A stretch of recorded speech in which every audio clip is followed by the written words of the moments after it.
और खेलों के मैदान से शामिल करते हुए बात करेंगे एशिया कप मुकाबले की। आपको अपडेट करेंगे एशिया कप T20 सुपर 4 मरहले का अहम मैच बांग्लादेश को पाकिस्तान ने शिकस्त दे दी है और पाकिस्तान फाइनल में पहुंच गया। 136 रन का हदफ रॉयल बंगाल टाइगर हासिल करने में नाकाम रहा। जी हां, आपको ये बताएं कि एशिया कप सुपर 4 मरहले में पाकिस्तान ने बांग्लादेश को हराकर फाइनल में रसाई हासिल कर ली है। कौमी टीम ने पहले बैटिंग करते हुए 136 का टारगेट दिया था।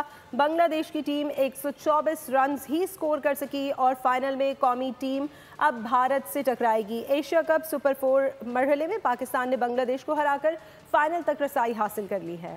एशिया कप T20 मुआरके में पाकिस्तानी शेरों की गरजदार परफॉर्मेंस, रॉयल बंगाल टाइगर्स भीगी बिल्ली बन गए। पाकिस्तानी शेरों ने हरीफ के जबड़े चीरकर फतह अपने नाम कर ली। 136 रन का हदफ बांग्लादेश की औकात से बढ़कर साबित हुआ। शाहीनों ने एक बार फिर फतह की ठानी तो बांग्लादेश ने झट से हार मानी। शाहीन आफरीदी पाकिस्तानी बॉलिंग असलहे खाने का सबसे मोहलिक हथियार साबित हुए। 3 मुस्तनद बल्लेबाजों की पवेलियन वापसी का बंदोबस्त करके हरीफ टीम की मज़ाहमत का खात्मा कर दिया। हारिस रऊफ और साइम अयूब ने उनका भरपूर साथ दिया। मोहम्मद नवाज की कारकर्दगी भी इंतहाई शानदार रही। ऑलराउंडर परफॉर्मेंस से सब्ज हिलाली परचम सर बुलंद किया।